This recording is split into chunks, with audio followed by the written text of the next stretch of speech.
नमस्कार साथियों, आज हमारे साथ एक मेहमान हैं जो कि अन्न शुद्धि यात्रा निकाल रहा है कश्मीर से कन्याकुमारी तक। तो आज हम उनसे पूछेंगे इस यात्रा के बारे में और आपसे मिलवाएंगे। तो गौरव त्यागी जी हमारे साथ यूपी के रहने वाले हैं। गौरव जी, सबसे पहले आप अपना नाम और अपनी पृष्ठभूमि बताइए हमारे दर्शकों को, फिर हम यात्रा के बारे में आपसे पूछेंगे। मेरा नाम गौरव त्यागी है और मैं एक पदयात्रा कर रहा हूँ कश्मीर से कन्याकुमारी। 4000 किलोमीटर लंबी पदयात्रा है। 26 जून को मैंने पदयात्रा शुरू करी थी और जैसा पदयात्रा का नाम आप देख सकते हैं, भारत अन्न शुद्धि पदयात्रा। ये पदयात्रा अन्न शुद्धि के लिए है और मेरे पिताजी किसान हैं और जैविक किसान हैं। मेरे लिए ही उन्होंने जैविक खेती शुरुआत की थी, फिर बाद में मैंने उसको जोड़ के और उसको। आपने ये अन्न शुद्धि यात्रा प्राप्त करने का विचार क्यों आया, और ये बताइए हमारे दर्शकों को, और उसकी ज़रूरत क्यों है आज? उसके पीछे मेरा व्यक्तिगत कारण है। मुझे एक बीमारी है जिसको ऑटोइम्यून डिसीज़ बोलते हैं और वो बीमारी काफ़ी सालों से है मुझे। ऐसी देश भर में बहुत सारी बीमारियां हो रही हैं और विशेषतः मेरी बीमारी में मेरे परिवार का, मेरा बहुत लंबा एक हेल्थ स्ट्रगल रहा है। पूरे परिवार का ही बहुत पैसा खर्च हुआ है, महीनों अस्पतालों में रहना। तो मेरे पिताजी ने मेरे लिए काफ़ी साल पहले थोड़ी सी ज़मीन में ऑर्गेनिक खेती शुरू कराई कि भाई जो गौरव को गेहूं जाए, खाना जाए, चावल जाए, वो उसमें कोई हम यूरिया कोई इस तरह की चीज़ नहीं डालेंगे। फिर मैंने उसको पूरा खेती को पूरा मॉडल बनाया, मॉडल फार्म बनाया। उसमें हमने गौशाला भी बनाई है, उसमें हम बाकी फसलों को भी थोड़ा बढ़ाया और पूरी खेती को फिर हमने ऑर्गेनिक किया। पूरी आपकी कितनी एकड़ ज़मीन है आपके पास? हमारे पास मेरी जो पुश्तैनी ज़मीन है वो 12.5-13 एकड़ ज़मीन एक है और बाकी ज़मीन एक दूसरे ज़िले में है, अमरोहा ज़िले में, तो वो भी लगभग इतनी है। अब आप हमें ये बताइए कि जो बीमारी की आप बात कर रहे हैं, ये कौन सी उम्र में आपको पता चली थी, आपके घर वालों को पता चली थी? तो मैंने 12वीं पास की। 12वीं पास करने के बाद मैं जब तक तो घर का भोजन ग्रहण कर रहा था, उसके बाद फिर अगले साल मैं हॉस्टल में आ गया और हॉस्टल में आने के बाद जो भी उल्टा सीधा मैं खा सकता था वो हमने खाया। तो जंक फूड वगैरह? हाँ, उल्टा सीधा से मतलब ये नहीं कि मैं शुद्ध शाकाहारी हूँ, मुझे कोई ऐसी कोई ख़राब लत नहीं है, स्मोकिंग ऐसा कुछ नहीं है, ड्रिंकिंग ऐसा कुछ नहीं, मेरे पीढ़ी में भी किसी ने भी नहीं है। तो जंक फूड का इस्तेमाल बढ़ गया ज़्यादा। और तो उसके बाद मुझे अचानक जब मैं हॉस्टल में था तब मुझे एक रात ब्लड आया मुंह से। तो फिर तब तक नहीं पता था ये ऐसे आ गया होगा, हो सकता है कहीं कट गया हो, लेकिन जब वो काफ़ी थक्के बनने लगे और काफ़ी दिक्कत हुई तो फिर मुझे एक डॉक्टर ने दूसरे अस्पताल में, दिल्ली के बड़े अस्पताल में रेफ़र किया कि इसको जो बीमारी है गंभीर है, इसको आप वहाँ ले जाइए। तो ये 2001 की बात है। उसके बाद फिर हमें लगा कि ये तो ठीक हो जाएगा, कोई दिक्कत नहीं, हो गया होगा कुछ ऐसे करके। तो डॉक्टर ने बताया इस बीमारी का कोई कारण नहीं होता, क्यों हो रही है नहीं बता सकते, आज भी कोई कारण नहीं बता सकते डॉक्टर की क्यों है। फिर उसके बाद फिर अगले साल सेम समय पे सेम दिनों में फिर से वो ऐसे ही हो गया। अब की बार जो अस्पताल में रहने का जो समय था वो और भी ज़्यादा बढ़ गया। तो उस समय के बढ़ने के बाद फिर लगा कि ये तो आगे भी हो सकता है। तो डॉक्टर ने कहा कि ऐसा नहीं कह सकते, हमें कभी नहीं होगा अभी। फिर जो है फिर मुझे हेपेटाइटिस भी हो गया। फिर अगले साल फिर एक और अटैक आया इसी तरह का। तो और हर बार जो है ना उसका समय बढ़ता जा रहा था अस्पताल में एडमिट रहने का। तो डॉक्टर बोलते ही थे कि भाई तुम्हें हाइजीन का ध्यान रखना है, अच्छे खान पीन का ध्यान रखना है। तो उस बीच में मेरे पिताजी ने थोड़ा थोड़ा हमारे लिए कि भाई ये गौरव को खाने के है, इसमें हम कुछ जो है किसी केमिकल का इस्तेमाल नहीं करेंगे, वो मेरे पिताजी ने शुरू कर दिया काफ़ी साल पहले। फिर उसके बाद 1-2 साल गुजरे, फिर 2 साल ठीक गुजर गए, फिर उसके बाद वही सब होना शुरू हो गया। और फिर उसके बाद मेरी शादी हो गई। शादी के बाद फिर मेरी एक और भयंकर तरीके से तबीयत ख़राब हुई और फिर मुझे रीस्प्लेन निकालनी पड़ी डॉक्टर को, तिल्ली जिसको बोलते हैं। फिर जो है हमने कोई भी चीज़ बाहर से बाज़ार से लेना ही सब बंद कर दिया। कुछ ही जो थोड़ा बहुत भी था वो भी सब बंद किया और 2 साल में लिक्विड डाइट भी था। वज़न भी 135 किलो हो गया। अच्छा। स्ट्रेस के चलते और बहुत सारी हेल्थ की दिक्कतें रही बहुत ज़्यादा। तो फिर तब से एक समझ में आ गया था कि भाई आपको अगर अपना जीवन प्यारा है, उसको बचा के रखना है, तो दो चीज़ तो मान के चल लीजिए, आपको अपनी सेहत को अच्छा रखना पड़ेगा और उसके लिए शुद्ध भोजन आपको चाहिए। मेरी शुगर 400 पहुंच गई थी दवाइयों के इस्तेमाल से। तो ये एक बार बिल्कुल समझ में आ गया था कि शुद्ध भोजन नहीं है तो कुछ नहीं है। तो क्या आपको डॉक्टरों ने सलाह दी थी कि ये केमिकल वाला अनाज नहीं खाना है, या खुद से ही फिर आप? अपने डॉक्टर ने ये नहीं बोला कि केमिकल वाला, डॉक्टर ने बोला कि अपने खान पीन का ध्यान रखो, बाहर का पनीर तो नहीं खाया। अब जैसे कभी लूज मोशन हो जाते, मेरी इम्यूनिटी ख़त्म हो गई थी बिल्कुल, तो लगता है कि यार ये डॉक्टर बोलते कि बाहर का क्या खाया था, तो बाहर का हमने खाना बंद कर दिया था। पनीर तो नहीं खाया, कुछ ऐसी चीज़ तो, दही तो नहीं ली, वो सब हमने फिर सब बंद किया। समझ में आया कि ये तो सब जो है मतलब सब मिलावटी है और केमिकल का इसमें इस्तेमाल हो रहा है। फिर धीरे धीरे हमें समझ में आया कि अब ये जो बीमारी है ऑटोइम्यून, ये दूसरी पीढ़ी में भी ट्रांसफ़र हो सकती है। अच्छा। तो ये भी है कि आने वाले परिवारों का, आने वाले लोगों का भी बचाव रखना है। तो हमने तो अब जब से आपने ये केमिकल फ्री खाना शुरू कर दिया, अपने खेत पे उगाना शुरू कर दिया, तब से स्वास्थ्य में कैसा परिवर्तन? बहुत बहुत बहुत बहुत अब तो बीमारी में कम हो गई होगी? बिल्कुल। उसके बाद आया एक माइनर अटैक रहे हैं, लेकिन पहले से सुधार है। चलिए, तो आपने ये यात्रा कब से शुरू करी, कहाँ से शुरू करी, और अभी तक आप किन किन राज्यों से गुजर चुके हैं, और कितने किसानों से आप मिल चुके हैं, केमिकल वाले किसानों से भी और केमिकल फ्री किसानों से भी? तो वो भी थोड़ा विस्तार से बताइए हमारे दर्शकों को। हाँ, मैंने 26 जून को चलना शुरू किया था और मैं अभी तक 40,000 स्कूली बच्चों से मिल चुका हूँ। अच्छा। और 35-37 हज़ार किसानों से मिल चुका हूँ और बाकी अन्य नागरिकों से मिल चुका हूँ। तो दिक्कत ये है और बहुत दुख भी है कि जैविक खेती करने वाले जो किसान हैं वो बहुत कम है देश में, ना के बराबर है। तो अभी तक कितने किसान जैविक मिल गए होंगे आपको? मैं 1500 किलोमीटर, कितना 1700 साढ़े 1700 किलोमीटर हो गए, 17 भी नहीं मिले हैं अभी किसान। अच्छा। तो इतनी दूरी में 17 भी लोग नहीं मिले, 17 किसान भी नहीं मिले। और केमिकल फ्री वाले और केमिकल वाले कितने किसान? केमिकल वाले ही हैं। अच्छा। केमिकल वाले खेती कर रहे हैं। तो ये अनुभव कैसा रहा भोपाल तक आने का आपका, ये भी बताइए। बहुत अच्छा अनुभव रहा, लोग बहुत अच्छे हैं, देश बहुत अच्छा है। हाँ हाँ। और देश में प्यार करने वालों की कमी नहीं है। इस यात्रा में बहुत सारे लोगों का बहुत सपोर्ट मिला है। लोगों ने अपने घरों में भी शरण दी है, भोजन भी दिया है।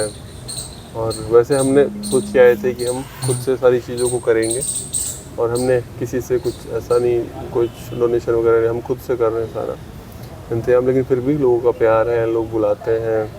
अब जैसे मैं घर का भोजन नहीं मिल रहा था, मेरी तबीयत ख़राब हो गई थी पीछे कुछ दिन पहले, तो भोपाल में भी कई दिनों से खूब अच्छा भरपेट घर का खाना मिल रहा है। 1 मिनट स्टॉप करना।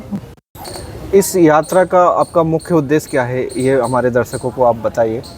एक ही उद्देश्य है कि देश में अमीर हो, गरीब हो, किसी भी प्रदेश का हो, देश का हो, गांव का हो, शहर का हो, सभी को शुद्ध भोजन मिले। मैं अगर सड़क पे भी कहीं खड़ा होकर खाऊं तो मुझे संदेह ना करना पड़े भोजन ये शुद्ध है कि अशुद्ध है। वो निश्चित होना चाहिए कि ये खा रहा हूँ, पेट में जा रहा है तो शुद्ध ही होगा। जैसे अभी आप डीजल पेट्रोल डलवाते हैं ना गाड़ियों में, तो आपको कोई चिंता करने की ज़रूरत नहीं होती कि शुद्ध है कि अशुद्ध है। ठीक है, पेट्रोल ही जा रहा है, तो पहले बहुत दिक्कतें थी, मिलावटी थी, लेकिन जो पेश गाड़ी में जा रहा है वो भोजन बहुत अशुद्ध है। तो मैं नहीं चाहता कि 140 करोड़ लोगों में से किसी एक को भी ऐसा लगे जो मेरी थाली में है, ये इसमें मुझे शंका है। एक विश्वास हो कि भाई मैं अच्छा भोजन खा रहा हूँ, मेरे देश में रह रहा हूँ। तो बिल्कुल बिल्कुल। ठीक है। इस जो आपके अनुभव है अभी तक के यात्रा के 1700 किलोमीटर आप चल चुके हैं, तो इसमें ऐसा कोई वाक्य हो जो आपको यादगार बनाता हो अभी तक, ऐसा बताइए कुछ। हर दिन यादगार है, पहले दिन से ही यादगार है। पहले दिन जैसे हमने चलना शुरू किया श्रीनगर से, लाल चौक से, तो वहाँ के जो एसएसपी थे उन्होंने हमें 9 किलोमीटर हमारी यात्रा में हमारा साथ दिया। अच्छा। और वो बाहर श्रीनगर तक छोड़ने के लिए आए, और ये हमारे लिए मतलब एक बहुत अच्छा अनुभव था कि पहले दिन और एक अधिकारी द्वारा इस तरीके से हमको सपोर्ट करना, हमारी मुहिम को सपोर्ट करना, इतना अच्छा अनुभव बन गया। और चाहे वो कुछ किसानों ने अपने घर पर रोका हो, हमें गौशालाओं में हमें रोका हो, बहुत सारे अनुभव हैं इस देश में कि बहुत सारी कहानियाँ, हर दिन की कहानियाँ हैं, कहानी है। तो ये पूरी यात्रा कहानी। और अभी जहाँ से भोपाल तक आप आए हैं, तो इसमें आपको शायद जितने भी केमिकल फ्री किसान मिले हो, तो उनमें आप बताइए कौन यादगार रहा अभी तक आपको? अभी नहीं, यहाँ अभी भोपाल से लेके यहाँ तक तो मुझे नहीं मिला कोई अभी। यहाँ इस वाले रीजन में तो कोई भी मुझे किसी किसान से मुलाकात नहीं हुई। आप ही से मुलाकात हुई है। अच्छा, आपके बारे में बताया गया कि आप जैविक खेती कर रहे हैं।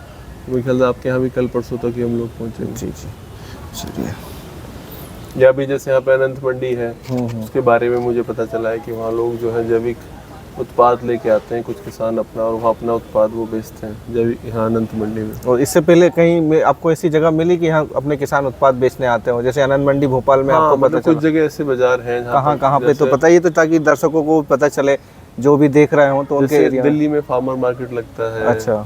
नोएडा में भी कुछ सेक्टर में फार्मर मार्केट लगता है। उस तरह के किसान आते हैं जो अपना सामान बेचते हैं आके। इनकी संख्या बहुत ज़्यादा बढ़नी चाहिए। अभी मध्य प्रदेश में आपको भोपाल ही ऐसा मिला कि ग्वालियर साइड भी आपको कुछ मिले, जिस रूट से आप आ रहे हो? ग्वालियर में मुझे भी ऐसा व्यक्तिगत तो रूप से कोई नहीं मिला। हाँ, ग्वालियर में मैं गौशाला में जरूर गया, जहाँ पे गौशाला में अच्छा काम हो रहा है, जहाँ पर वो सीएनजी और एलपीजी के भी प्लांट, सीएनजी गैस का प्लांट लगा हुआ है। तो वो लोग जरूर, हाँ, पीछे जैविक खेती कर रहे हैं। ग्वालियर में ऐसे मिले। अभी भोपाल में कब से हैं आप? भोपाल में मैं कल शाम पहुंच गया था। कल रात गांधी भवन। कल से फिर आप यात्रा शुरू करेंगे? हाँ, आप जो लोगों से मिलना है, जैसे आपसे मिलना हुआ है अभी, आज वो गांधी को जानो कार्यक्रम था, अभी शाम में भी एक कार्यक्रम है। अच्छा। बच्चों से मिलना है, तो वो सब उस तरह की। तो यहाँ का कैसा अनुभव रहा भोपाल का आपका अभी तक का, जो अभी तो चल ही रही है आपकी भोपाल की यात्रा? बहुत अच्छा अनुभव रहा है, और लोग सपोर्टिव है। मैंने जैसे आपको बताया कि घरों में भोजन करने का एक अवसर हमें मिला है, तो एक अच्छा है। मालवा जो ये क्षेत्र है, ये मुझे लगता है कि हॉस्पिटलिटी के लिए तो अच्छा है। चलिए, लोगों की प्रतिक्रिया के बारे में बताइए, जो आपसे मिलने आ रहे हैं या जो केमिकल खेती करते हैं, उनसे जब इंटरेक्शन होता है तो क्या प्रतिक्रिया उनकी रहती है? आप थोड़ा बताइए इसके बारे में। जो किसान कर रहे हैं ना, वो उनको भी समझे कि वो जो कर रहे हैं नासमझी में, वो जो जहर उगा रहे हैं वो गलत है। उनके लिए, उनके परिवार के बच्चों के लिए तो बहुत गलत है। अपने परिवार को कोई नहीं देखना चाहता कि कल वो किसी बीमारी का शिकार हो। तो लोगों को समझ है। ऐसे बहुत सारे लोग मिले हैं मुझे। कोलारस से पहले ही ऐसे लोग मिले शिवपुरी के पास ही, मध्य प्रदेश में, कि उन लोगों ने मुझसे प्रॉमिस किया है कि आप, मेरी बात को लिख के रख लीजिए, मेरी ये सामने 5 बीघा ज़मीन पड़ी हुई है और मैं इसमें जैविक खेती करूँगा, ऐसा वादा अपने बच्चों के लिए। हाँ, तो मध्य प्रदेश में ऐसे लोग मिले हैं कि मैं वादा कर रहा हूँ आपसे, अब जैविक खेती की शुरुआत कर देंगे। कर दी है। अच्छा, तो यात्रा से भी, आपसे मिलने से भी काफ़ी फर्क पड़ रहा है, जागरूकता बढ़ रही है।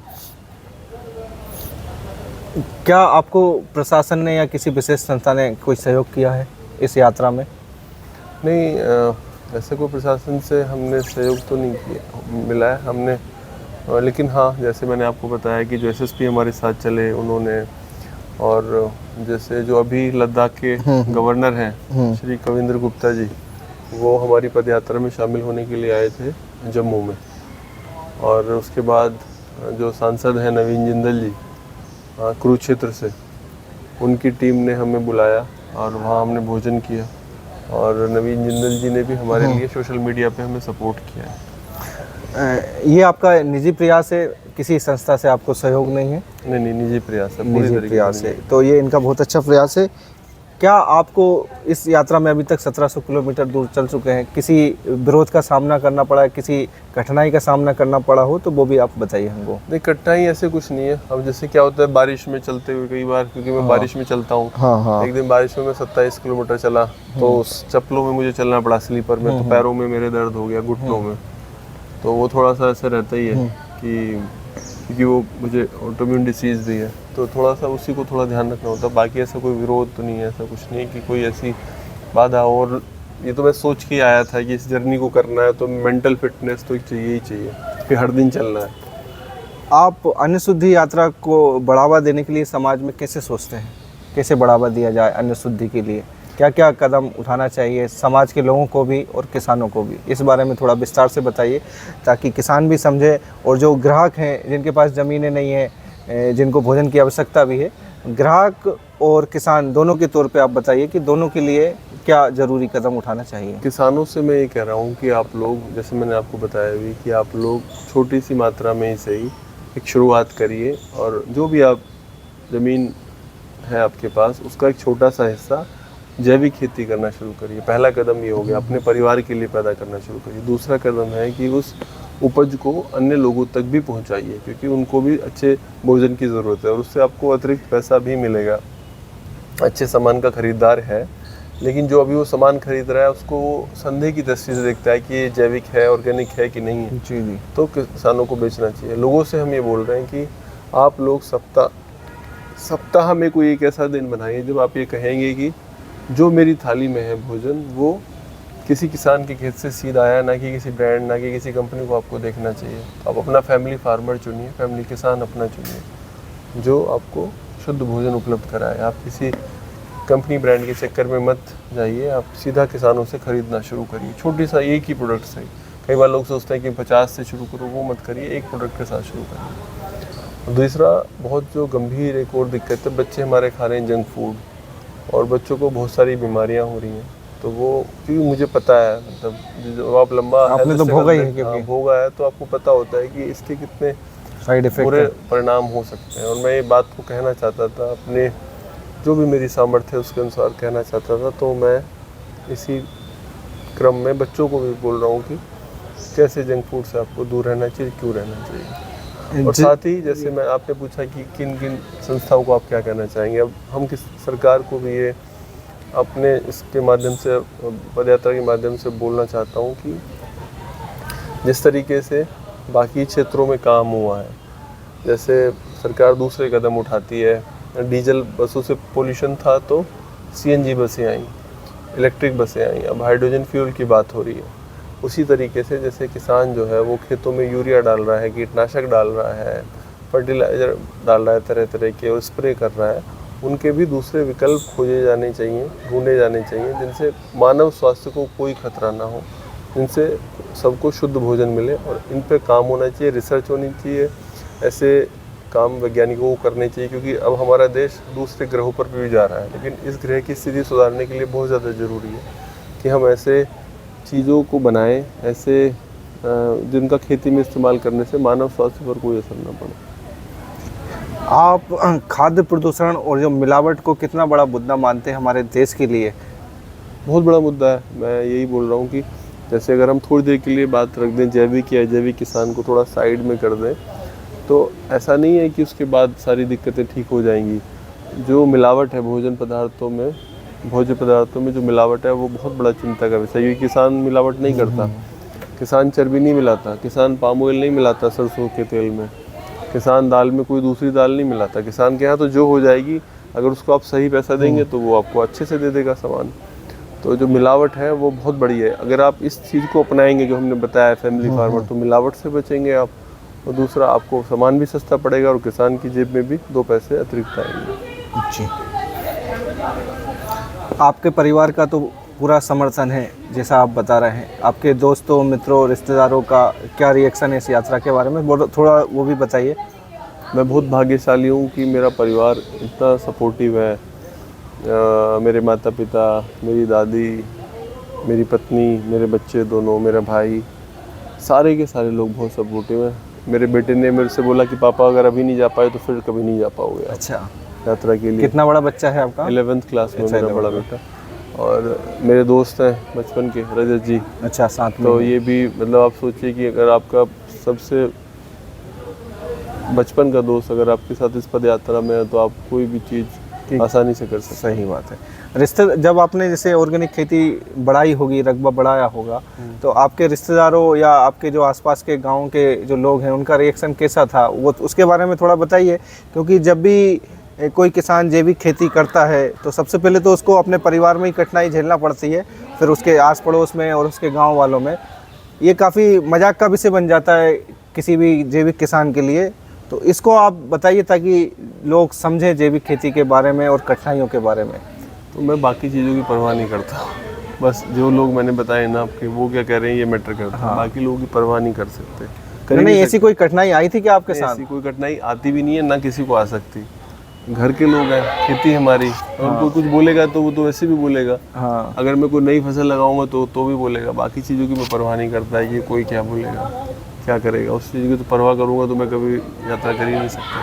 मतलब त्यागी जी का कहने का मतलब है, अगर आपने दृढ़ निश्चय कर लिया है तो उस काम को आगे बढ़ाइए। फिर कोई कुछ भी कहता हो, चाहे आपके परिवार वाले बोलें, चाहे रिश्तेदार बोले, चाहे दोस्त बोले, आपको करना है तो उस चीज़ को शुरुआत कर दीजिए। और ये सिर्फ खेती में नहीं, सब जगह सभी उसमें सभी काम में है। आप कोई सा भी काम करना चाहें, जो आपका इंटरेस्ट का काम हो, ये सभी चीज़ों पे लागू होती है। बिल्कुल।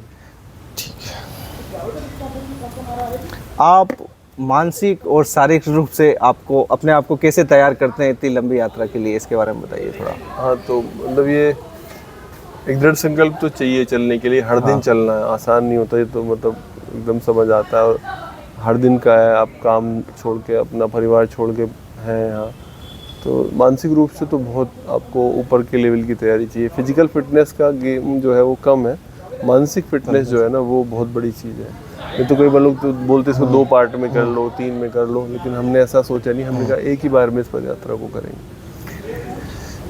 तो बहुत लंबी यात्रा है, उसके लिए मानसिक जरूरी तैयारी तो बहुत ज़रूरी है। आप मैं जब दृढ़ संकल्पित हूँ, क्योंकि इतने सारे स्ट्रगल रहे हैं ना हेल्थ को लेके, बाकी सारी चीज़ों को लेके, तो वो आ ही जाता है अपने आप। आपका कन्याकुमारी पहुंचने का कब तक है अनुमानित समय? 3 महीने लगने वाले हैं, 90 3 महीने। तो 3 महीने बाद जब आप कन्याकुमारी पहुंचेंगे तो उसके बाद भविष्य की क्या योजना है? क्योंकि आपको अब इतना लंबा अनुभव हो जाएगा, इतने सारे लोगों से आप मिलोगे, हर राज्य के लोगों से मिलोगे, तो उसके बाद आपकी भविष्य की क्या योजना है, इसके बारे में थोड़ा हमारे दर्शकों को बताइए। मेरा फोकस ना अभी वर्तमान में है। कल चलने पे, कल कितना चलूँगा, कितने लोगों से मिलूँगा, बात करूँगा। और आज जैसे भी, तो मैं उतना लंबा सोच के ऐसे नहीं कि अभी बस हाँ ये है कि कन्याकुमारी तक जाना है और लोगों को ये संदेश देना है। अभी ये अपने आप में बहुत बड़ा काम है और आधी से ज़्यादा भी यात्रा करनी बाकी है, जबकि मुझे घर से निकले हुए 90 दिन हो चुके हैं। मैं 80 दिन तो यात्रा करते हुए हो गए। घर से जाने में लाल चौक भी समय लगा था जाने में, तो वो भी समय था। कुछ दिन वहाँ पे हम थे भी, परमिशन लेने में, सब में समय लगा। तो अभी जो है कि मैं बस उसके बारे में सोच रहा हूँ कि यात्रा करनी है और कल मैं कितना चल पाऊँगा उसके बारे में बस। तो गौरव जी ने बहुत ही अच्छी बात बताई है कि आप कोई भी काम करें तो सिर्फ वर्तमान के बारे में सोचें, ना तो भूत के बारे में सोचें, ना भविष्य के बारे में सोचें। आप जो काम कर रहे हैं उस समय के बारे में सोचें और उसी में अपना मन लगाएं। फिर मैं अगला प्रश्न आपसे पूछता हूं, आप युवाओं को इस यात्रा के माध्यम से क्या संदेश देना चाहेंगे? या हम डायरेक्ट यहाँ पे युवाओं के लिए, क्योंकि युवा हमारे देश में सबसे ज़्यादा है, उनको आप क्या कहना चाहेंगे, आप थोड़ा बताइए। देखिए क्या है ना, हमारे देश का युवा अपने आप ही बहुत जागरूक है बहुत सारी चीज़ों को लेकर। मुझे हमेशा लगता है आने वाली पीढ़ी हमेशा बेहतर करेगी। मेरी अपनी ये राय है। कई बार लोग बोलते हैं कि पहले बहुत अच्छा होता था, ऐसा नहीं है। नई पीढ़ी बहुत अच्छा काम करती है, बस कोई कहने वाला होना चाहिए। और इस पूरी जर्नी में युवा भी बहुत बड़ी संख्या में मुझे मिले। मैं यूनिवर्सिटीज़ में गया हूँ, सब लोग बदलाव को तैयार हैं। मुझे लगता है जो अब युवा हैं वो समझते हैं कि प्रकृति संरक्षण भी होना चाहिए, ऐसा विकास होना चाहिए जो सह अस्तित्व वाला विकास हो, जिसमें समावेशी हो, जिसमें सब लोग हों, सब लोग साथ में हों। मुझे लगता है और ज़्यादा सेंसिटिव है आज का युवा। उसको लगे कि अगर मेरे किसी कदम से किसी किसान का नुकसान हो रहा है तो उसको अच्छा नहीं लगता। तो युवाओं से यही कहना है कि आप लोग अपने परिवारों में खुद से जो भी हो सकता हो, जो शहर के रहने वाले युवा हैं वो गाँव से जुड़िए, गाँव में जाना शुरू करिए, गाँव में थोड़ा समय बिताना शुरू करिए, अपने आसपास के गाँव में जाना शुरू करिए। सरकारें अलग हैं, नीति अपनी जगह है, लेकिन आप लोग गाँव में जाकर उस परिवार से कनेक्ट करना शुरू करिए। जो ज़मीन में कुछ अन्न पैदा कर रहा है उससे बात करिए। उसको आप एक तो अतिरिक्त पैसा दे पाएंगे, क्योंकि अगर आप उससे कुछ सामान लेंगे, और अपने परिवार का भी भला करेंगे क्योंकि उसको आप शुद्ध भोजन करा पाएंगे। और जो शहरी युवा हैं वो कहीं ना कहीं जिस भी जगह रह रहे हैं, सोसाइटी है, कॉलोनी है, अपनी सोसाइटी कॉलोनी में एक छोटी सी कोई जगह किसानों को, अपने आसपास के किसानों को देना शुरू करिए ताकि वो अपना उत्पाद बेचना शुरू करें वहाँ पर। तो ये बहुत ज़रूरी है और इसके बारे में हर युवा को सोचना चाहिए। चलिए, अच्छी बात है। अब मैं आपसे कुछ एक वन लाइनर क्वेश्चन पूछूंगा। अब तक की आपकी यात्रा का पसंदीदा खाना कौन सा रहा है? और ऐसा कोई किसान आपको मिला है जिसने आपको, ऑर्गेनिक किसान मिला हो, ऑफ़र किया हो कि केमिकल फ्री अनाज हमारे यहाँ आप खाइए, पूरा केमिकल फ्री मिलेगा? कितने किसान अभी तक आपको ऐसे मिल चुके हैं? अभी हमें जैसे मैं तरावड़ी में था, तो किसान हैं वो बहुत अच्छा काम कर रहे हैं। राम सिंह जी, ये उनके भाई हैं, तो उनके यहीं पे हम रुके। वो जैविक खेती कर रहे हैं, बहुत वर्षों से कर रहे हैं। तो उनके यहाँ हमने गौशाला में रुके, बहुत अच्छा उन्होंने भोजन कराया। हमारे यहाँ बहुत सारे किसान हैं जो ऑर्गेनिक खेती कर रहे हैं और दृढ़ संकल्पित होकर कर रहे हैं। और मैं ख़ास तौर से ऐसे ज़िले से आता हूँ जहाँ के जो किसान हैं बहुत प्रयोगधर्मी हैं, जो नई चीज़ों को अपनाने में भरोसा रखते हैं। और अभी का मैं आपको बताऊँ तो मैं नेशनल इंस्टीट्यूट ऑफ डिज़ाइन के एक प्रोफेसर से मिला। उन्होंने घर पर जिस तरीके से मुझे खाना परोसा वो बहुत अच्छा लगा। कल मैं एक और जगह में था, रुचि कॉलोनी, रुचि लाइफ स्केप, रुचि लाइफ स्केप, वहाँ पर भोपाल की ना? हाँ भोपाल हाँ, की। रुचि लाइफ स्केप मिसरोद रोड पे है वो। हाँ मिसरोद रोड पर। तो वहाँ मैं श्री रविंद्र गुप्ता जी हैं, उनके यहाँ पर मैंने भोजन किया। मतलब सब कुछ एकदम घर जैसा भोजन मिला। तो ये सारे लोग याद रहेंगे। रचना जी हैं भोपाल से, उन्होंने अपने घर बुला के इतने अच्छे से भोजन कराया है, वो तो भूला ही नहीं जा सकता। तो बहुत सारे लोग हैं। सबसे अभी तक की यात्रा में आपकी सबसे प्रेरणादायक व्यक्ति आपको कौन मिले, थोड़ा बताइए। प्रेरणादायक,